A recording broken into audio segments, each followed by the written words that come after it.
Chairman, sir, please. ఏ రాష్ట్రం యొక్క ప్రగతి అయినా ఆ రాష్ట్రంలో ఉన్న నగరాల యొక్క నిర్మాణము, నిర్వహణ, ఆ రాష్ట్రానికి వస్తున్న పెట్టుబడులను బట్టి ఆ రాష్ట్ర ప్రగతి నిర్ణయించబడుతుంది.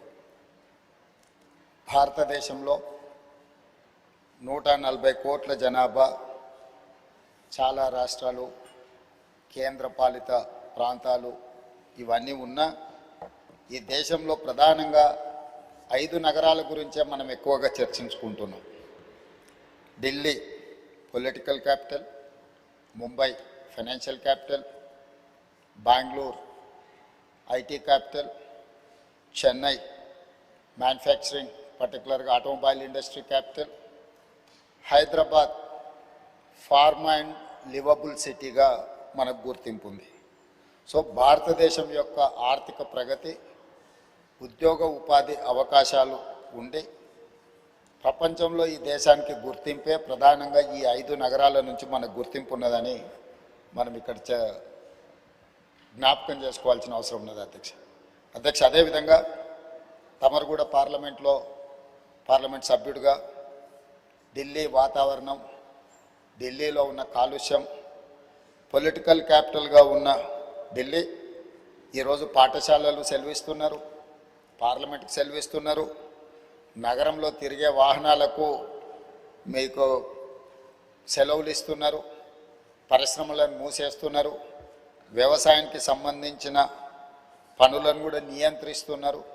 ఇట్లా అక్కడి కాలుష్యాన్ని నియంత్రించాలంటే రాష్ట్ర కేంద్ర ప్రభుత్వాలు విపరీతమైన వ్యయ ప్రయాసాలతో కూడుకున్న నిర్ణయాలు తీసుకొని అక్కడ నివసిస్తున్న ప్రజలకు అత్యంత ఇబ్బందికరమైన పరిస్థితులు ఈరోజు ఉన్నాయి అధ్యక్ష. అదేవిధంగా అధ్యక్ష, ఒకవేళ ముంబై చూస్తే వర్షం వచ్చిందంటే కదలలేని పరిస్థితి, ట్రాఫిక్లో ఒక్కొక్క ఇంచ్ కదలాల్సిన పరిస్థితి ముంబై నగరంలో ఉంది. ప్రపంచంలో ఉండే పెట్టుబడులు అన్నీ కూడా ఒక ఫైనాన్షియల్ క్యాపిటల్గా ఉన్న ముంబైలో ఈరోజు నివసించలేని పరిస్థితి. వ్యాపార కేంద్రాలు పెట్టుకుంటే ఉద్యోగులు సమయానికి ఆఫీస్కు రాలేని పరిస్థితి. బెంగళూరులో కూడా ఈరోజు ఇంట్లో నుంచి బయలుదేరితే ఎప్పుడు ఎయిర్పోర్ట్కి వెళ్తామో తెలియని పరిస్థితుల్లో ట్రాఫిక్ జామ్లు ఎన్నో సమస్యలు ఎదుర్కొంటున్నారు. మొన్న చెన్నైలో చూసిన వర్షం వస్తే చెన్నై నగరంలోనే పడవలలో తిరగాల్సిన పరిస్థితి. సో ఈ ప్రధానమైన 4 మెట్రోపాలిటన్ నగరాలను, వాటి అనుభవాలను చూసిన తర్వాత అత్యంత ప్రశాంతంగా ఒక అద్భుతమైన వాతావరణంలో, ఇంతకుముందు సభ్యులు మహేష్ కుమార్ గౌడ్ గారు చెప్పినట్టు Hyderabad is lakes and rock city అని ఒక ప్రత్యేకమైన గుర్తింపే కాకుండా కులీ కుతుబ్ షాయిలు, నిజాంలు, ఆ తర్వాత వచ్చిన ప్రభుత్వాలు ఈ నగరాన్ని నిర్మించి విస్తరించి ఒక చారిత్రాత్మకమైన నగరంగా హైదరాబాద్ను తీర్చిదిద్దారు. మీరు ఏ ప్రాంతానికైనా వెళ్ళండి, అది ఓల్డ్ సిటీ అని మనం చర్చించుకుంటున్నాం, కానీ అది ఒరిజినల్ సిటీ. మీకు చార్మినార్ కానీ, ఏక్మినార్ కానీ, గుల్జారా హౌస్ కానీ, ఈ విధంగా ఫలక్నామా ప్యాలెస్ కానీ, ఇట్లా చెప్పుకుంటూ వెళ్తే ప్రతి ఏరియాలో కులీ కుతుబ్ షాహీ టూమ్స్ నుంచి తారామతి, బారాదరి వరకు ఎక్కడ చూసినా ఒక చారిత్రాత్మకమైన కట్టడాలు ఉన్నాయి.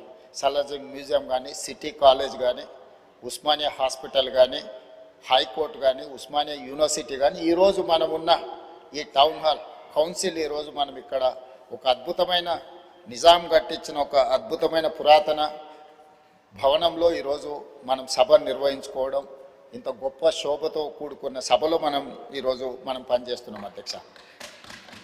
ఇట్లాంటి చరిత్ర కలిగిన ఒక అద్భుతమైన నగరం ఈరోజు మానవ తప్పిదాల వల్ల మనం కొన్ని సమస్యలను ఎదుర్కొంటున్నాం. ఇది ప్రకృతి వైపరీత్యాల వల్లనో లేకపోతే మన టెరైనే ఆ విధమైన సమస్యలు, మన భూభాగము, మన ప్రాంతమే ఆ సమస్యలతో కూడుకొని ఉన్నదంటే అది ఒక రకమైన సమస్య. కానీ ఈరోజు ప్రధానంగా మన నగరం ఎదుర్కొంటున్న ప్రధానమైన సమస్యల మానవ తప్పిదాల వల్ల వస్తున్న సమస్యలు. మానవ తప్పిదాలలో ప్రధానంగా ఈరోజు ఆర్థిక స్తోమత పెరిగింది. చాలామంది పెద్ద పెద్ద ఉద్యోగాలు చేసి ఆర్థికంగా ఒక్కొక్క కుటుంబం 2, 3, 4 కార్లు కొనుక్కునే పరిస్థితి వచ్చింది. సో ఈ కార్లు ప్రయాణించాలంటే మనకు రోడ్ల విస్తరణతో పాటు కార్ల పార్కింగ్ కోసం కూడా ఈరోజు మనం సరైన వసతులు ఏర్పాటు చేయాలి. షాపింగ్ మాల్స్ దగ్గర కానీ, కమర్షియల్ మాల్స్ దగ్గర కానీ, లేకపోతే ప్రజలు ఎక్కడైనా వినోదం కోసం విహారం కోసం పోతే అక్కడ మనం పార్కింగ్లు చేయాలి. వీటిని దృష్టిలో పెట్టుకొని గతంలోనే మనం మెట్రోను విస్తరించుకోవడం జరిగింది, ఎంఎంటీఎస్ రైలును విస్తరించుకోవడం జరిగింది, బస్ డిపోలను సిటీ అవుట్స్కట్స్కి తరలించడం జరిగింది, రైల్వే స్టేషన్లను ఈరోజు మనం మార్చుకొని అభివృద్ధి చేసుకొని ఈరోజు వివిధ ప్రాంతాలకు మనం చెర్లపల్లి ప్రాంతానికి కూడా కొత్త కొత్త రైల్వే స్టేషన్లు ప్రతిపాదనలు తెచ్చి పూర్తి చేసుకోవడం జరుగుతుంది అధ్యక్ష. రవాణాలో రోడ్లు కానీ అదేవిధంగా రైల్వే కానీ ఎయిర్పోర్ట్ కానీ పోర్ట్ ఇవి కీలకమైన పాత్ర పోషిస్తాయి. ఒకప్పుడు బేగంపేటలో ఉన్న ఎయిర్పోర్ట్ ఈరోజు మనం శంషాబాద్కు తరలించుకోవడం జరిగింది. సికింద్రాబాద్లో ఉండే రైల్వే స్టేషన్ మీద విపరీతమైన ఒత్తిడి ఉంది కాబట్టి ఈరోజు చెర్లపల్లిలో కొత్త రైల్వే స్టేషన్ నిర్మించుకోవడం జరిగింది. ఆనాడు ప్రజలకు సౌకర్యంగా ఉండడానికి కీర్తిశేషులు జైపాల్ రెడ్డి గారు పట్టణాభివృద్ధి శాఖ మంత్రిగా ఉన్నప్పుడు, డాక్టర్ వైఎస్ రాజశేఖర రెడ్డి గారు ఆంధ్రప్రదేశ్ ముఖ్యమంత్రిగా ఉన్నప్పుడు మనం మెట్రోను తెచ్చుకోవడం జరిగింది. జైపాల్ రెడ్డి గారు అన్నాడు వైబుల్ గ్యాప్ ఫండ్ ప్రాజెక్టు నిర్మించడానికి అవసరమైన నిధులు సరిపోతలేదు అనుకున్నప్పుడు కేంద్ర ప్రభుత్వం నుంచే వైబుల్ గ్యాప్ ఫండ్ ఇచ్చి ఈరోజు మెట్రోని మనం నిర్మించుకున్నాం. ఆనాడు మనం మెట్రో నిర్మించుకున్నప్పుడు దేశంలో 2వ స్థానంలో ఉంటాం అధ్యక్ష. మొదటి స్థానం ఢిల్లీ ఉంటే 2వ స్థానం హైదరాబాద్ నగరం ఉండే. ఈరోజు 10-12 సంవత్సరాల నిర్లక్ష్యం వల్ల దేశంలో 9వ స్థానానికి మెట్రోలో మనం పడిపోవడం జరిగింది అధ్యక్ష. అందుకే ఈరోజు వీటన్నిటిని దృష్టిలో పెట్టుకొని మనం ఒక కార్యాచరణను తీసుకున్నాం, తెలంగాణ రైజింగ్ 2047. ఇందులో 3 జోన్లుగా మనం విభజించుకోవడం జరిగింది. Cure, pure, rare. క్యూర్ అంటే outer ring road inside 2073 square కిలోమీటర్లు, 1,34,00,000 జనాభా ఉన్నారు అధ్యక్ష. ఈ ప్రాంతం ఈరోజు కాలుష్యంతో కూడుకున్న పరిశ్రమలు ఉన్నాయి, రెడ్ కేటగిరీ ఇండస్ట్రీస్ ఉన్నాయి, ఆరెంజ్ కేటగిరీ ఇండస్ట్రీస్ ఉన్నాయి, సర్వీస్ సెక్టర్స్ ఉన్నాయి, చిన్న చిన్న వ్యాపారాలు ఉన్నాయి, అదేవిధంగా కూరగాయల కేంద్రాలు ఉన్నాయి, మార్కెట్స్ ఉన్నాయి, బేగం బజార్ లాంటి ప్రాంతాలు ఉన్నాయి, కొత్తపేట ఫ్రూట్ మార్కెట్. ఇట్లా విపరీతమైన రద్దీ ఉండి ట్రాఫిక్ను నియంత్రించలేనంత పరిస్థితి ఈరోజు మనకు ఎదుర్కొంటున్నాం అధ్యక్ష. అందుకే ఈరోజు ప్రభుత్వం ఈ ప్రాంతాలను 3 జోన్లుగా విభజించిన తెలంగాణ రాష్ట్రాన్ని సంపూర్ణంగా outer ring road inside 2073 square కిలోమీటర్లను కోర్ అర్బన్ రీజన్ ఎకానమీగా, అంటే ఇది ఒక నివాసయోగ్యమైన ప్రాంతమే కాదు, ఆర్థికంగా రాష్ట్రానికి ఆదాయం తెచ్చిపెట్టే ప్రాంతంగా గుర్తించి ఈ ప్రాంతాన్ని ప్రక్షాళన చెయ్యాలని, ఈ ప్రాంతంలో ఉన్న పరిశ్రమలను తరలించడం ద్వారా ఆ పరిశ్రమలో ఉన్న ప్రాంతము ఈరోజు మనకు మల్టీ యూజ్ జోన్కి మార్చుకుంటే నిర్మాణాలకు అవకాశం ఉండి మధ్యతరగతి దిగువ తరగతి వాళ్ళు ఇల్లు కొనుక్కోవాలంటే వాళ్ళ కళ నెరవేరుతుంది, వాళ్ళు ఉన్న ప్రాంతంలోనే వాటిని నిర్మించుకోవడానికి అవకాశం ఉందని చెప్పి ఈరోజు బాలానగర్ కానీ, జీడిమెట్ల కానీ, నాచారం కానీ ఇతర ప్రాంతాలలో ఉన్న పరిశ్రమలు దాదాపుగా 9,000 ఎకరాల భూమి, రోడ్లు, లేఅవుట్లు, పార్కులు పోతే 4,500 దాకా దాదాపుగా శ్రీధర్ బాబు గారు వివరాలు చెప్తారు. ఈ భూమి అంతా కూడా ఇక్కడ కాలుష్యం వెదజల్లుతున్న పరిశ్రమలు ఉన్నాయి. ఈ కాలుష్యం వెదజల్లుతున్న పరిశ్రమలను ఔటర్ రింగ్ రోడ్ అవుట్ సైడ్కి తరలిస్తే ఈ భూమి అందులో పాటులోకి వస్తే అపార్ట్మెంట్స్ నిర్మాణం కానీ, హౌసింగ్ కాలనీస్ కానీ వస్తే చాలామంది మధ్యతరగతి దిగువ తరగతి వాళ్ళు ఇల్లు కొనుక్కోవడానికి అవకాశం ఉంటుంది, నివాసయోగ్యమైన ప్రాంతంగా ఉంటుంది. ఈ కాలుష్య పరిశ్రమలను తరలించడం వల్ల ఇక్కడ కాలుష్యాన్ని నియంత్రించినట్టు ఉంటుంది అనేది మొట్టమొదటి ప్రణాళిక అధ్యక్ష. అదేవిధంగా రోడ్లను 3 రకాలుగా విభజించినాం అధ్యక్ష. 1 underpass, 2 surface, 3 elevated corridors. ఒకే ప్రాంతంలో ట్రాఫిక్ ఒక జంక్షన్కి వస్తే ఆ జంక్షన్లో సిగ్నల్స్ వల్ల 3 నిమిషాలు సిగ్నల్ పడితే 7-8 కిలోమీటర్ల ట్రాఫిక్ జామ్ అయిపోతుంది. అందుకోసమని ఈ ట్రాఫిక్ నుంచి నిరంతరం ప్రయాణం జరిగేటట్టే ఉండాలి, కొత్త స్లోగా పోయినా కూడా ఆగకుండా పోవాలనే దాంతో అండర్ పాస్లు, సర్ఫేస్ రోడ్ లెవెల్లో, ఎలివేటెడ్ కారిడార్స్ 3 రకాలుగా విభజించి ఈరోజు మనం ప్రణాళికలు తీసుకున్నాం. దానికి సంబంధించి రాతపూర్వకంగా 29 ప్రాంతాలలో జరుగుతున్న పనులను ఈరోజు మీ ముందర పెట్టడం జరిగింది అధ్యక్ష. అదేవిధంగా ఈరోజు అత్యధిక జనాభా ప్రయాణం చేసే మెట్రోను ఈరోజు విస్తరించాలనుకున్నాం. మెట్రోను విస్తరించడానికి ఈరోజు ప్రయత్నం చేస్తే ఎల్లంటి మేము ఈ వ్యాపారంలో ఉండదలుచుకోలేదు, విస్తరణకు మేము అనుకూలం కాదు అని తేల్చాను.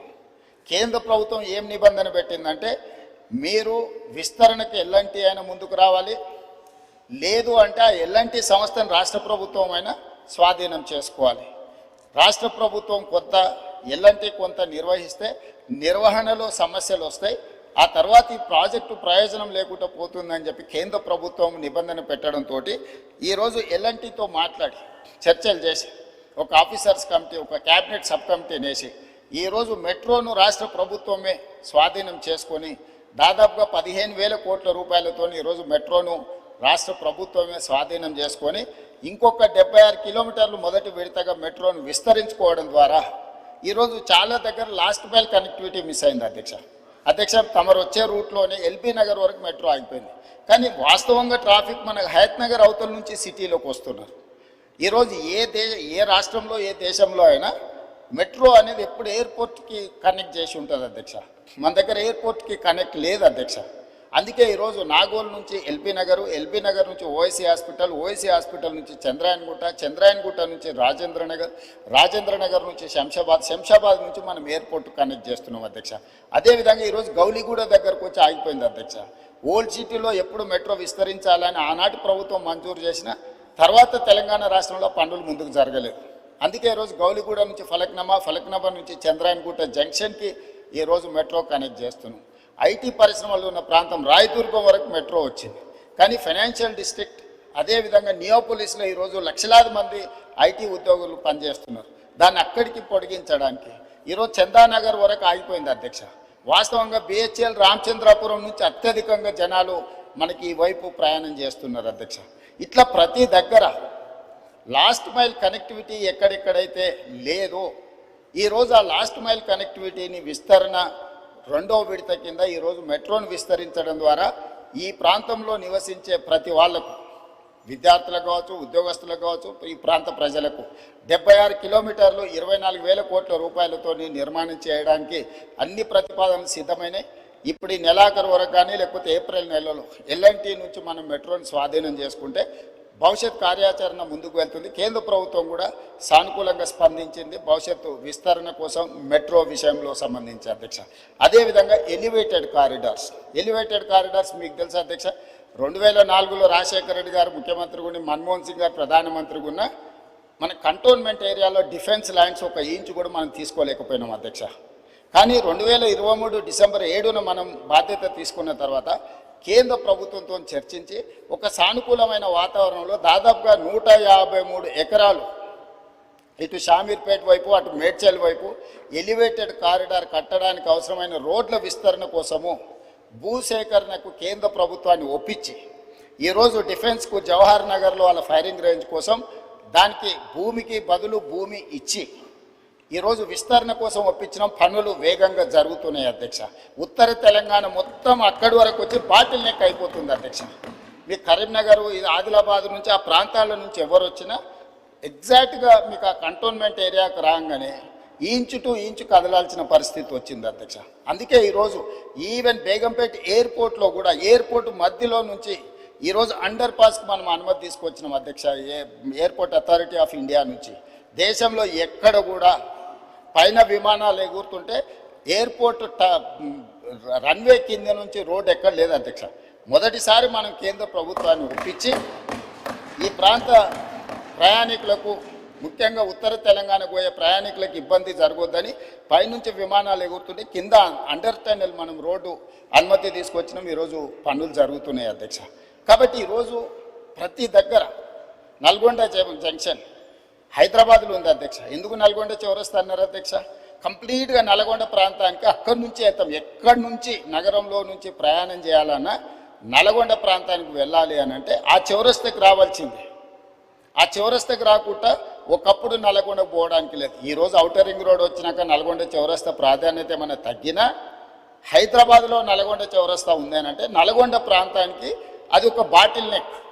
ఇవాళ ఎలివేటెడ్ కారిడార్ మనం పూర్తి చేసుకోబోతున్నాం. జూన్ జూలై వరకు దాన్ని కంప్లీట్ చేస్తే అటు సంతోష్ నగర్ వైపు కానీ ఇటు దిల్సుఖ్ నగర్ వైపు కానీ అటు మనకు నల్గొండ పోవడానికి అవసరమైన విజయవాడ ప్రాంతానికి పోవడానికి అవసరమైన ఎలివేటెడ్ కారిడార్స్ కూడా ఈరోజు మనం కంప్లీట్ చేసుకుంటున్నాం అధ్యక్ష. అదేవిధంగా మనకు బంజారా హిల్స్ కానీ జూబ్లీ హిల్స్ కానీ మాదాపూర్ కానీ లేకపోతే పంజగుట్ట చౌరస్తా కానీ ఈ ప్రాంతాలన్నీ కూడా ట్రాఫిక్ మోరార్లెస్ ఎయిర్పోర్ట్ పోవాలంటే మనకు హైటెక్ సిటీ వైపు నుంచి దుర్గం చెరువు వైపు నుంచి పోయే పరిస్థితి.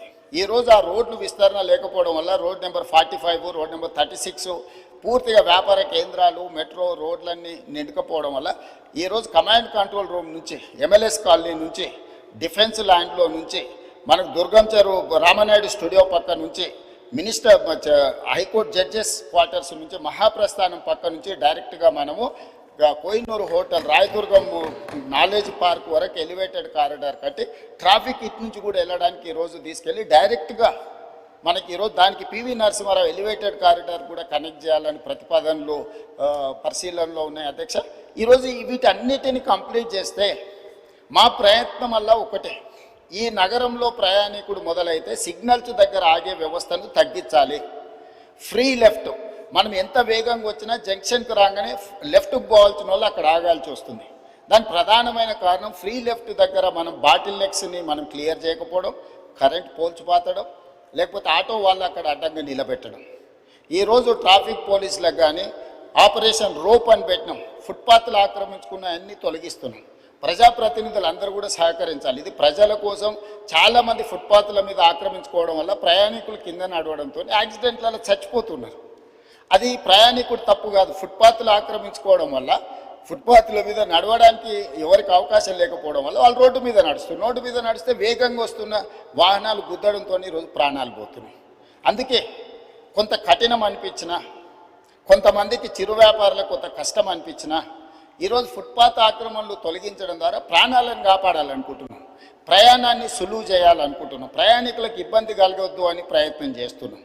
ఒక పక్కన ట్రాఫిక్ సమస్యను ప్రజాప్రతినిధులు ప్రస్తావిస్తారు, రెండవ పక్కన ఈ ఎంక్రోచ్మెంట్లను తొలగించినప్పుడు మళ్ళీ మీరు తొలగించడానికి వీల్లేదని రెండు రకాల వాదనలు మనం వినిపిస్తున్నాం. ఇది సమస్యకు పరిష్కారం కాదు అధ్యక్ష. ఇప్పుడు ఫుట్పాత్ల మీద చిరు వ్యాపారులు ఉంటే వాళ్ళకు ఒక ప్లేస్ కేటాయిద్దాం. ఎక్కడైతే వాళ్ళు వ్యాపారాలు పెట్టుకోవడానికి అవకాశం ఉందో, చిన్న చిన్న వ్యాపారాలు పెట్టుకోవడానికి ఎక్కడైనా ప్రభుత్వ భూములు ఉంటే వీళ్ళని తీసుకెళ్ళి అక్కడ పెడదాం. ప్రజలకు కూడా, కొనుగోలుదారులకు కూడా సౌకర్యంగా ఉంటుంది అధ్యక్ష. అక్కడికి వెళ్ళి కొనుక్కోవడం, వాళ్ళ బండి పార్క్ చేసుకోవడం. అదేవిధంగా ఈరోజు KBR పార్క్ దగ్గర మీరు చూసారు, అదేవిధంగా ఓల్డ్ సిటీలో చూసారు, మల్టీ లెవెల్ కార్ పార్కింగ్ తీసుకొచ్చినాం అధ్యక్ష. భూమి మీద పెడితే కార్లు సరిపోతలేదని ఈరోజు KBR పార్క్లో వాకింగ్కి వచ్చే వాళ్ళకు మీరు పంజగుట్ట నుంచి టువర్డ్స్ జూబ్లీహిల్స్ పోతుంటే left hand side KBR park దగ్గర మల్టీ లెవెల్లో 20 లెవెల్స్లో కార్లు పార్క్ చేసుకోవడానికి ఆటోమేటెడ్ ఎక్విప్మెంట్తో ఈరోజు పార్కింగ్ చేసినాం. అది అక్కడ చాలామందికి సులువైపోయింది. ఈ మధ్యనే మనం నాంపల్లి ప్రాంతంలో multi level car parking inaugurate చేసుకున్నాం. సో ఇదన్నీ కూడా రిఫార్మ్స్లో భాగంగా, ఒకటి వాహనాలు ప్రయాణించడానికి అవసరమైన ఏర్పాట్లు చేయడం, రెండు నిలుపుకోవాలనుకున్న వాహనదారులకు రోడ్డు మీద లేకపోతే ఇతర ప్రాంతాలలో పార్కింగ్ లేకపోవడం వల్ల మల్టీ లెవెల్ కార్ పార్కింగ్ ఏర్పాటు చేయడం, అదేవిధంగా ఒక కారులో ఒక్కొక్కరు ప్రయాణించే కంటే మల్టీ ట్రాన్స్పోర్టేషన్ అంటే మెట్రో కానీ ఇతర బస్సులు కానీ ఇవి కానీ ఫ్రీగా ప్రయాణించడానికి అవసరమైన ప్రయాణాలు కూడా ఈరోజు మనం ఏర్పాటు చేయాలని అనుకుంటున్నాం. దీంట్లో భాగంగా సిటీని కంప్లీట్గా కోర్ అర్బన్ రీజన్ ఎకానమీ ఏదైతుందో, ఔటర్ రింగ్ రోడ్ ఇన్సైడ్ 2073 కిలోమీటర్లు ఏదైతుందో దీన్ని సర్వీస్ సెక్టర్గా మారుస్తున్నాం స్పీకర్ సార్. ఎందుకు అని అంటే ఈ ప్రాంతంలో పరిశ్రమలు ఉంటే ఈ పరిశ్రమలు వెదజల్లే కాలుష్యం వల్ల ఇది ఢిల్లీ లాగా మళ్ళొక్క కాలుష్య నగరంగా మారబోతుంది. అందుకే హిల్ట్ పాలసీ తీసుకొచ్చినాం. ఎవరికైతే భూమి ఉందో, ఎవరైతే పరిశ్రమల కోసం 50 ఏళ్ళ 60 ఏళ్ళ కింద కొనుగోలు చేసిండ్రో, మీ పరిశ్రమలో ఔటర్ రింగ్ రోడ్ అవుట్ సైడ్కి మీరు తరలించుకోండి, ప్రభుత్వ భూమి ఇస్తుంది. ఈ భూములను మీరు మల్టీ జోన్ కింద కన్వర్షన్ ఇస్తాం, దానికి ప్రభుత్వం కొంత ఛార్జ్ చేస్తుందని మేము ఒక జీవో తీసుకొచ్చిన హిల్ట్ పాలసీ తెచ్చినాం. దాని మీద కూడా ఆరోపణలు చేసి గందరగోళం చేసి ఈ రకంగా చేయడం వల్ల మనం ఏదైతే ఈ ట్రాఫిక్ను మనం ఒక సరైన దారిలో పెట్టాలనుకుంటున్నాం దానికి అడ్డంకిగా మారుతుంది అధ్యక్ష. ఇవేవి భూములు దారదత్తం కాదు. వాళ్ళు 30, 40, 50 ఏళ్ళ కింద పరిశ్రమల కోసం కొనుక్కున్న భూములను వినియోగ మార్పిడి చేస్తున్నాం. ఇండస్ట్రియల్ జోన్లు ఉన్నాయి అధ్యక్ష, ఇప్పుడు వాటిని మల్టీ జోన్ కన్వర్షన్ చేస్తున్నాం. మేము యాజమాన్యపు హక్కులు ఎవరికి అందిస్తలేము. అవి కూడా నోటిఫైడ్ చేసిన పరిశ్రమలను కూడా ఆ జీవోలో నోటిఫై చేసిండ్రు మా మంత్రి గారు. కాబట్టి దీన్ని కూడా ఈ నగరంలో ఉండే ముఖ్యంగా ప్రజాప్రతినిధులు అర్థం చేసుకొని సహకరించాల్సిన అవసరం ఉన్నది. అదేవిధంగా outer ring road out side ఇప్పుడు రీజనల్ రింగ్ రోడ్ రాబోతుంది అధ్యక్ష. కేంద్ర ప్రభుత్వం నార్థన్ పార్ట్కి ఆల్మోస్ట్ ఆమోదం తెలిపింది. Highway number, national highway number కూడా ఉంది, ఇచ్చింది 161AA. సో 160 కిలోమీటర్స్కి ఇప్పుడు ఈరోజు నేషనల్ హైవే అథారిటీ కింద ring road regional ring road కట్టడానికి ఇచ్చి ఇప్పుడు సదరన్ పార్ట్ కూడా అడుగుతున్నాం. అది 360 కిలోమీటర్లు రాబోతుంది అధ్యక్ష. ఈ 360 కిలోమీటర్లు ఎప్పుడైతే రీజనల్ రింగ్ రోడ్ వస్తుందో, outer ring road 160 kilometres, regional ring road 360 kilometres. ఈ రీజనల్ రింగ్ రోడ్కి అవుటర్ రింగ్ రోడ్ నుంచి రీజనల్ రింగ్ రోడ్కి రేడియల్ రోడ్స్ వేస్తున్నాం అధ్యక్ష. మొట్టమొదటి కొంగర కలాన్ ఎగ్జిట్ నుంచి ఆమన్గల్ వరకు దాదాపుగా 50 కిలోమీటర్లు ఈరోజు 100 మీటర్లతోని మనము ఈరోజు రేడియల్ రోడ్ 1 వేసుకుంటున్నాం అధ్యక్ష. రెండవది హిమాయత్ సాగర్ నుంచి హిమాయత్ సాగర్ జంక్షన్లో మనం హైదరాబాద్ హబ్ కింద క్రియేట్ చేసి ఒకటి లెఫ్ట్కు చందన్వల్లి సీతారాంపూర్ ఇండస్ట్రియల్ పార్క్, అక్కడి నుంచి కొడంగల్ వరకు రేడియల్ రోడ్ ఒకటి వేసుకుంటున్నాం. అక్కడి నుంచి మూసీ మీదకి అంటే హిమాయత్ సాగర్లో మూసీ మీదకి ఎలివేటెడ్ కారిడార్ స్టార్ట్ అయితే రామోజీ ఫిలిం సిటీ దగ్గర ఉన్న గౌరెల్లి వరకు ఈరోజు మనం ఎలివేటెడ్ కారిడార్ వేసుకుంటున్నాం అధ్యక్ష. సిటీ మధ్యలో నుంచి ఈ రవాణా సౌకర్యం ఏర్పాటు చేస్తే ఈరోజు మీకు హిమాయత్ సాగర్ నుంచి గౌరెల్లికి పోవాలంటే రామోజీ ఫిలిం సిటీ వైపు నుంచి వెళ్తే 69 కిలోమీటర్లు అవుతుంది. పటాన్ చెరువు నుంచి పోవాలని అంటే దాదాపుగా మీకు 80 కిలోమీటర్లు అవుతుంది అధ్యక్ష, 90 కిలోమీటర్లు అవుతుంది. సో ఈ మధ్యలో నుంచి వెళ్తే 35 కిలోమీటర్లనే మనము నార్సింగ్ నుంచి మనం డైరెక్ట్గా గండిపేట నుంచి గౌరెల్లి వరకు 40 కిలోమీటర్లు ప్రయాణం చేస్తే ఎలివేటెడ్ కారిడార్లో మనం చేరుకుంటాం అధ్యక్ష. సిటీలో ఉన్న వాళ్ళు కూడా ఎక్కడికి వెళ్ళాలన్నా సుదూరం ప్రయాణం చేయాల్సి వస్తుంది. అందుకే ప్రతి దగ్గర ఇప్పుడు చార్మినార్ గౌలిగూడ బ్రిడ్జ్ దగ్గర ఒక ట్రంపెట్ వస్తుంది, చాదర్ఘట్ బ్రిడ్జ్ దగ్గర ఇంకొక ట్రంపెట్ వస్తుంది, నాగోల్ దగ్గర ఇంకొక ట్రంపెట్ వస్తుంది, అంబర్పేట్ జంక్షన్లో మీకు ఒక ట్రంపెట్ వస్తుంది. అంటే సిటీలో ఉన్న వాళ్ళు డైరెక్ట్గా ఎలివేటెడ్ కారిడార్ ఎక్కేసి సిటీ బయటకు వెళ్ళడానికి అవసరమైన ప్రయాణం చేయడానికి ఈరోజు సిటీ మధ్యలో నుంచి ఒక బ్రహ్మాండమైన elevated corridor all along with Musi. మన భూసేకరణ కూడా ఎక్కువ ఉండదు. ఎలివేటెడ్ కారిడార్ మూసీతో పాటు చేసుకుంటే మూసీ సుందరీకరణతో పాటు మూసీ బఫర్ జోన్లో మనము యాక్టివిటీ జోన్ కింద మార్చుకొని ఈ ఎలివేటెడ్ కారిడార్ నిర్మించుకుంటే హైదరాబాద్ ఒక అద్భుతమైన నగరంగా మారుతుంది అధ్యక్ష. ఈరోజు మూసీలో ఫ్రెష్ వాటర్ని ఫ్లో చేయడానికి గోదావరి జలాలను 20 టీఎంసీలు హైదరాబాద్ నగరానికి తరలిస్తున్నాం. 17.5 టీఎంసీలు తాగునీటి కోసం, 2.5 టీఎంసీలు హిమాయత్ సాగర్ ఉస్మాన్ సాగర్లో పోసి మూసి మొత్తం ఆ నీళ్ళను ప్రవహిస్తే కింద నల్గొండలో వ్యవసాయానికి ఉపయోగపడే విధంగా ఒక ఫ్రెష్ వాటర్ని ఫ్లో చేస్తాను. మూసీలో ఉన్న కాలుష్యం ఈరోజు నగరంలో ఉండే అన్ని డ్రైనేజ్ వ్యవస్థలన్నీ అక్కడికి వస్తున్నాయి అధ్యక్ష. నగరంలో 783 స్క్వేర్ కిలోమీటర్లు టెరేన్ ఇట్లు ఉండడం వల్ల ఇక్కడ ఉండే డ్రైనేజ్ వ్యవస్థ కానీ, వర్షాలు కానీ, కాలుష్యం నీరు కానీ, పరిశ్రమల నీళ్లు కానీ మూసీలకే వచ్చి చేరుతున్నాయి అధ్యక్ష. ఈరోజు ఈ డ్రైనేజ్ వ్యవస్థను మొత్తం అరెస్ట్ చేసి సివరేజ్ ట్రీట్మెంట్ ప్లాంట్లు పెట్టి ఆ వాటర్ని ట్రీట్ చేసి ఆ వాటర్ని కూడా హైదరాబాద్ నగరంలో కన్స్ట్రక్షన్ పరిశ్రమలకు వాడాలని, ఇండ్లు కట్టుకోవడానికి, నిర్మాణాలకు వాడడానికి, పరిశ్రమల నీళ్లు వాడడానికి, డేటా సెంటర్స్కు నీళ్లు చాలా అవసరం అధ్యక్ష. ఈ గ్రే వాటర్ని డేటా సెంటర్స్కి ఇవ్వడానికి ఈరోజు ఒక బ్రహ్మాండమైన ప్రణాళికతో మనం ముందుకు వస్తున్నాం అధ్యక్ష. ఈ నగరాన్ని మొత్తం ఈరోజు కోర్ అర్బన్ రీజియన్లో పెరి అర్బన్ రీజియన్, ఈ పెరి అర్బన్ రీజియన్లో కూడా పరిశ్రమలు పెట్టడానికి అవసరమైన మ్యానుఫ్యాక్చరింగ్ జోన్ క్రియేట్ చేసినాం. అది 10,000 స్క్వేర్ కిలోమీటర్ల అధ్యక్ష. Outer ring road out side, regional ring road inside 10,000 square కిలోమీటర్ల ప్రాంతంలో పరిశ్రమలు పెట్టడానికి అవసరమైన ప్రణాళికలన్నీ సిద్ధం చేసి రేడియల్ రోడ్స్ వేసి భారత్ ఫ్యూచర్ సిటీ అని ఒక 30,000 ఎకరాలలో ఒక కొత్త నగరాన్ని నిర్మించాలని ఈరోజు ఒక బ్రహ్మాండమైన ప్రణాళికతోనే ఒక కార్యాచరణతో మనం ముందుకు వస్తున్నాం అధ్యక్ష. సో ఈ ప్రణాళికలన్నీ కూడా ఈరోజు మన సభ్యులు ఏదైతే ప్రశ్నలు అడిగినరో ట్రాఫిక్ రిలేటెడ్ ఎలివేటెడ్ కారిడార్స్ ఏమైనా అంటుండ్రో ఈ నగరానికే పరిమితం చేయకుండా 2,000 స్క్వేర్ కిలోమీటర్ల పైన ఉన్న కోర్ అర్బన్ రీజను దానిపైన 10,000 స్క్వేర్ కిలోమీటర్లకు విస్తరించి రీజనల్ రింగ్ రోడ్డు లోపల ఒక బ్రహ్మాండమైన అద్భుతమైన నగరంతో పాటు నిర్మాణానికి అవసరమైన పరిశ్రమలు పెట్టడానికి అవసరమైన కార్యాచరణని ట్రంక్ ఇన్ఫ్రాస్ట్రక్చర్ని ఈరోజు డెవలప్ చేయాలనుకున్నాం. Regional ring road outside నుంచి దాదాపు 1,00,000 స్క్వేర్ కిలోమీటర్లు ఉంటుంది అధ్యక్ష తెలంగాణ. ఆ తెలంగాణ మొత్తం వ్యవసాయ ఆధారిత పరిశ్రమలు వ్యవసాయాన్ని చేయాలని ఒక కాంప్రహెన్సివ్ ప్యూర్ రేర్, ప్యూర్లో వచ్చేసి సర్వీస్ సెక్టర్, ప్యూర్లో వచ్చేసి మ్యానుఫ్యాక్చరింగ్ సెక్టర్, రేర్లో వచ్చేసి అగ్రికల్చర్ సెక్టర్, అంటే ఒక కాంప్రహెన్సివ్ ప్రణాళిక. ఈ కార్యాచరణ మొత్తం అమలు చేయడానికి ఇప్పుడు మన పాలసీని అడాప్ట్ చేసుకున్నాం అధ్యక్ష.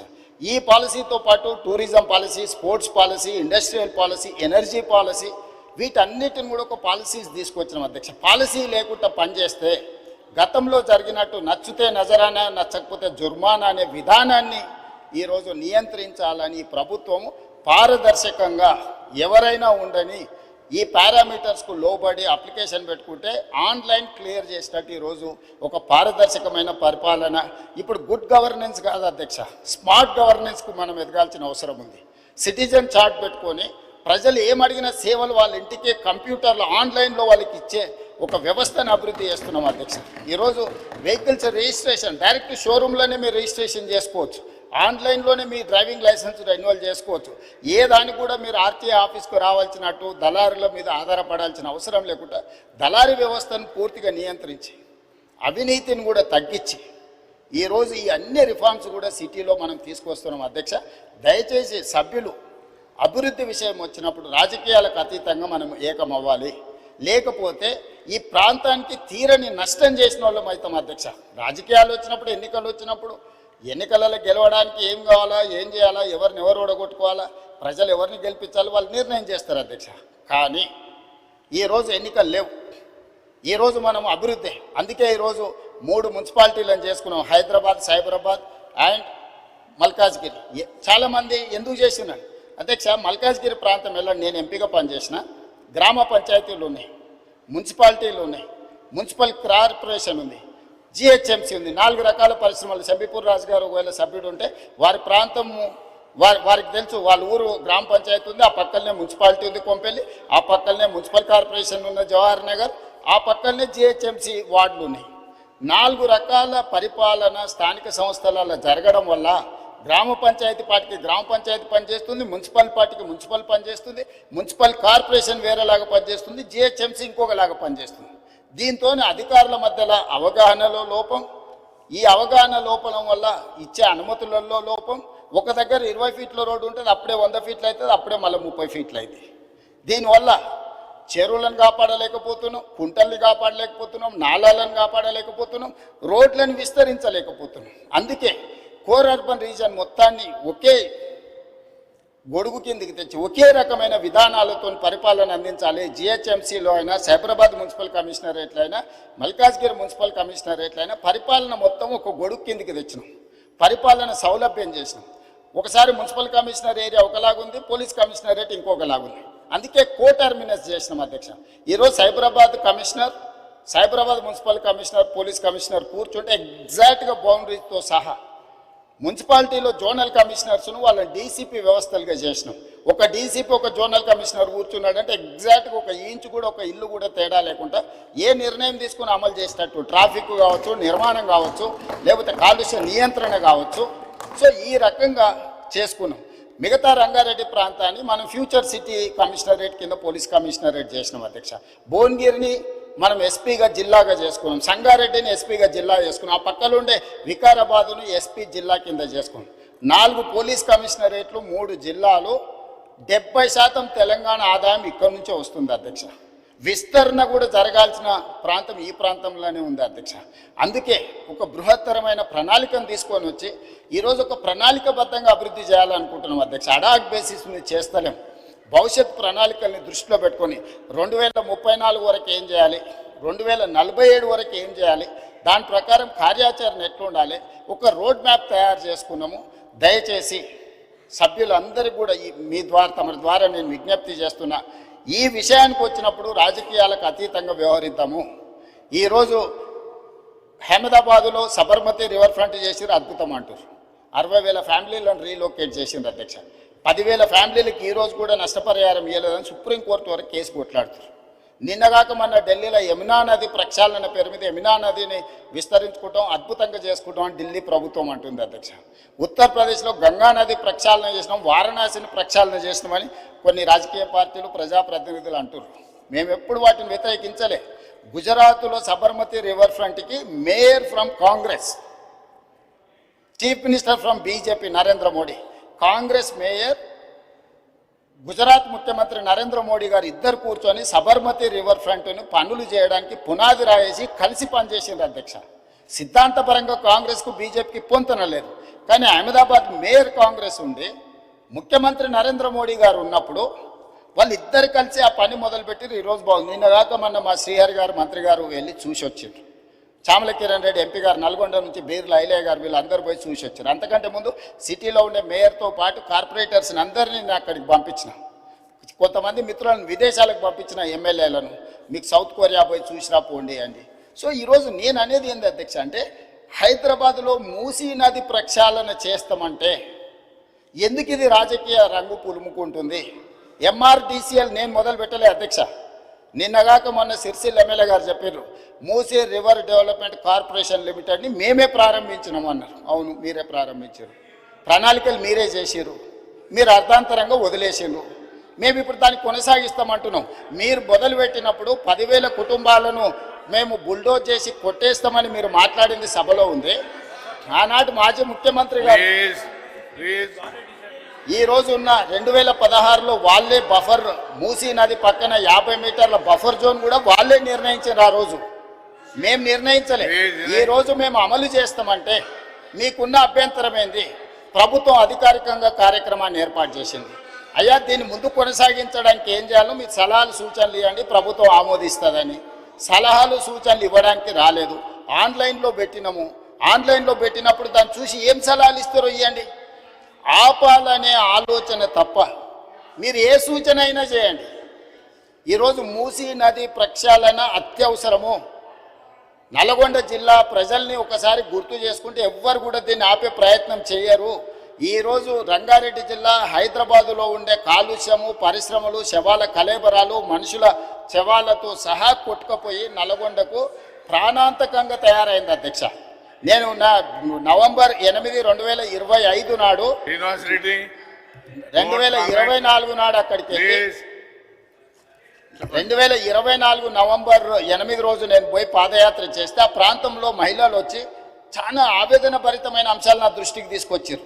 కొత్తగా పెళ్ళి అయితే పిల్లలు ఎవరు ఆ ప్రాంతంలో ఉండడం లేదు, అక్కడ పండించిన పంటలు తిన్నా, అక్కడ బోర్లలో నీళ్లు తాగినా పుట్టబోయే పిల్లల మీద విపరీతమైన ప్రభావం చూపిస్తుందని చెప్పి మహిళలు వచ్చి చెప్పినప్పుడు నేను ఆలోచన చేసిన అధ్యక్ష, వీళ్ళకు విముక్తి కలిగించాలి కదా, మనకు అవకాశం వచ్చినప్పుడు ఒక మంచి పని చేయాలి కదా, ఆ మంచి పని చేయడానికి మనం ప్రయత్నం చేయాలి కదా అని ప్రణాళికలు రచించినాం అధ్యక్ష. ఆ ప్రణాళికలలో మీరు అందరు చదువుకున్నోలే కదా, ఆడ డాక్టర్లు ఉన్నారు, మేధావులు ఉన్నారు, చాలా సంవత్సరాలు ప్రజల కోసం పనిచేసిన అని చెప్పుకునే వాళ్ళు ఉన్నారు. మీరు చదవండి, డాక్యుమెంట్లో మీరు సజెషన్ ఇవ్వండి. ఆపాలనేది కాకుండా ముందుకు వెళ్ళడానికి అవసరమైన మీ సలహాలు ఇవ్వండి. మీరు సలహాలు ఇస్తే మాకు అభ్యంతరం లేదు, ఆ సలహాలను మా ప్రభుత్వం స్వీకరిస్తుంది. అంతే తప్ప మేము చెయ్యలేము, మేము ఆపేస్తామనే విధానము ఎవరికి మంచిది కాదు. దయచేసి చైర్మన్ సార్, మీ ద్వారా ప్రధాన ప్రతిపక్షానికి నా సూచన ఒక్కటే, మీరు ఏం సలహాలు ఇస్తారో ఇవ్వండి, నిరభ్యంతరంగా మేము వాటిని స్వీకరిస్తాం. ప్రజలకు ఉపయోగపడేది ఉంటే 100% వాటిని అమలు చేస్తాం. మీరు ప్రాజెక్టును ఆపాలన్న ఆలోచన నుంచి బయటకు వచ్చి రాజకీయ ప్రయోజనము, రాజకీయ కక్షని పక్కన పెట్టేసి మీరు ముందుకొచ్చి ఏమైనా సూచన చేయండి. ఈ ప్రభుత్వం ఓపెన్ మైండ్తో ఉంది. ఒకవేళ నన్ను కలవడానికి మీకు అభ్యంతరం ఉంటే మా శ్రీధర్ బాబు గారు రంగారెడ్డి జిల్లా ఇన్ఛార్జ్ మినిస్టర్, పొన్నం ప్రభాకర్ గారు హైదరాబాద్ ఇన్ఛార్జ్ మినిస్టర్, ఆ మంత్రులతోనూ కమిటీ చేస్తా. డిప్యూటీ సీఎం గారు, శ్రీధర్ బాబు గారు, పొన్నం ప్రభాకర్ గారితో ఒక క్యాబినెట్ సబ్ కమిటీ చేస్తా. మీకు ఏమైనా సూచనలు ఉంటే క్యాబినెట్ సబ్ కమిటీకి సబ్మిట్ చేయండి. డెఫినెట్గా we will examine, we will take a final decision. ఈ కన్సెన్సస్ బిల్డ్ చేసి చేయాలనుకుంటున్నాం అధ్యక్ష. ఉన్న పలంగా మేమేదో కూలగొట్టేస్తాం, మేమేదో కట్టేస్తామని ఇట్లాంటి ప్రచారాలు మానండి. నిన్నగాక మన ఒక అపార్ట్మెంట్కి సంబంధించిన బాధితులు ఆపండి ఆపండి అంటారు. మేము అడగనే లేదు, మీకు ఈ ప్రాబ్లం ఉందని చెప్తున్నాం. మీకు సమస్య ఉంది, ఈ సమస్యను ఎట్లా కావాలనో చేయండి అని అంటే మీరు దాన్ని ప్రచారం కోసం వాడుకోకండి. ఈరోజు ఆడ గాంధీ సరోవర్ కట్టడానికి 98 ఎకరాలు డిఫెన్స్ ల్యాండ్ కేంద్ర ప్రభుత్వం ఇస్తుంది అధ్యక్ష. టూరిజం దగ్గర రాష్ట్ర ప్రభుత్వం దగ్గర ఇంకొక 100 ఎకరాల ల్యాండ్ దాదాపు ఉంది. ఆ అపార్ట్మెంట్స్ ల్యాండ్ తీసుకోకపోయినా ప్రభుత్వానికి ఆ ప్రాజెక్టుకి ఎలాంటి ఇబ్బంది లేదు. ఆ ప్రాజెక్టులో అపార్ట్మెంట్స్లో ఉన్న మిత్రులకు నేను చెప్పేది ఒకటే, 2005-06లో మీరు పర్మిషన్ తెచ్చుకున్నప్పుడు అది చిన్న నాలా కింద చూపించి 9 మీటర్ల బఫర్ జోన్ చూపించి మీరు అనుమతులు తెచ్చుకున్నారు. 2012లో 2016లో బఫర్ జోన్ 50 మీటర్లకు, అది మూసీ నది పరివాహక ప్రాంతం కాబట్టి 50 మీటర్ల బఫర్ జోన్ డిఫైన్ అయిపోయింది. 50 మీటర్ల ప్రకారం మార్క్ చేస్తే సగం అపార్ట్మెంట్స్ ఈరోజు బఫర్ జోన్లో ఉన్నాయి. రేపు భవిష్యత్తులో అది కొనుక్కోవడానికి అమ్ముకోవడానికి పనికిరాదు. రేపు భవిష్యత్తులో ఏమీ చేసుకోలేరు, మీకు నష్టం జరుగుతుందని మాత్రమే చెప్తున్నాము. వాళ్ళకి ఇష్టమైతే ఆ ల్యాండ్ ప్రభుత్వ అభివృద్ధిలో భాగస్వామ్యం ఇప్పుడు చేస్తే వాళ్ళకు నష్టపరిహారం ఇచ్చి ప్రత్యామ్నాయం చూపించడానికి మాకు అభ్యంతరం లేదు అధ్యక్ష. ఎవరిని నిరాశ్రయులను చేస్తలేము అధ్యక్ష. అధ్యక్ష నా సూచన ఒక్కటే అధ్యక్ష, నా సూచన ఒక్కటే.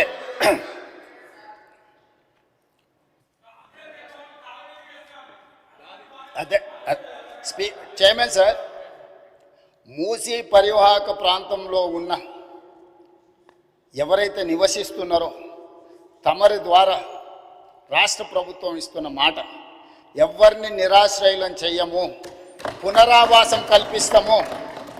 నిరాశ్రయులను చేసి వీధిలో పడేయడం వేరు, అభివృద్ధిలో భాగంగా నష్టపోతున్న వాళ్ళకు పునరావాసం కల్పించడం వేరు. రాష్ట్ర ప్రభుత్వం ప్రతి ఒక్కరికి పునరావాసం కల్పిస్తుంది, మెరుగైన జీవన విధానానికి అవసరమైన ప్రమాణాలను పెంచుతుంది, విద్య వైద్యాన్ని అందిస్తుంది, మహిళా సంఘాలకు వ్యాపారం చేసుకోవడానికి అవసరమైన ఆర్థిక సహాయాన్ని అందిస్తుంది. ఎవరిని కూడా నిరాశ్రయులను చెయ్యము. తమరి ద్వారా ఆ నిర్వాసితులని వీళ్ళు ఏదైతే వాళ్ళని ఉసిగొల్పుతున్నారో వాళ్ళకి నేను మాటిస్తున్నా అధ్యక్ష, ఏ ఒక్కరికి కూడా నష్టం చెయ్యము. మీకు మెరుగైన వసతులను ఏర్పాటు చేసి మిమ్మల్ని తరలిస్తాము. కాబట్టి ప్రాజెక్టు నిర్మించుకుంటూనే దానివల్ల ఎవరికైనా ఇబ్బంది కలిగితే వాళ్ళకి ప్రత్యామ్నాయ ఏర్పాట్లు చేద్దాం అధ్యక్ష. మీరు స్పష్టంగా సభ్యులందరూ కూడా మీరు చెప్పండి అధ్యక్ష. నేను మీ ద్వారా మూసీ పరివాహక ప్రాంతంలో నివసిస్తున్న పేదలకు నేను అష్యూర్ చేస్తున్నా, నేను అసెటైన్ చేస్తున్నా, ఎవరు రాజకీయ ప్రయోజనాల కోసం మిమ్మల్ని ఉసిగొల్పాలన్నా మీ భావోద్వేగాలను స్వార్థ ప్రయోజనాలకు వాడుకోవాలనుకుంటే వాళ్ళ ఉచ్చులో పడకండి. నేను అధికారులను మీ దగ్గరికే పంపించినా మళ్ళీ పంపిస్తా, ప్రజాప్రతినిధులను పంపిస్తా. ఎంఐఎం పార్టీతో నేను చర్చించి ఎమ్మెల్యేలతో మాట్లాడినా, దాదాపుగా 7 మంది ఎమ్మెల్యేలు ఆ పరివాహక ప్రాంతంలోనే ఉన్నారు. ఆ పార్టీ అధ్యక్షునితో మాట్లాడినా, ఆ ఎమ్మెల్యేలతో మాట్లాడినా, బఫర్ మార్క్ మూసీ పరివాహక ప్రాంతాన్ని నిర్ణయించి బఫర్ జోన్ను నిర్ణయించి ఎవరెవరు బాధితులు వాళ్ళందరినీ కూడా ఏ రకంగా వాళ్ళకు సహాయం అందించాలో ఆ సహాయాన్ని అందించే బాధ్యత ఈరోజు ప్రభుత్వం తీసుకుంటుంది. కాబట్టి దయచేసి అపోహలు సృష్టించకండి, అనవసరమైన రాద్ధాంతం చెయ్యకండి. హైదరాబాదు నగరాన్ని అభివృద్ధి చేసుకుందాం. సభ్యులు ఒక మంచి ప్రశ్న అడిగినారు, అందుకే సుదీర్ఘంగా తమరి ద్వారా నగర ప్రజలకు రాష్ట్ర ప్రజలకు వివరించే అవకాశం కల్పించినందుకు తమరికి ధన్యవాదాలు తెలియజేస్తున్నా అధ్యక్ష.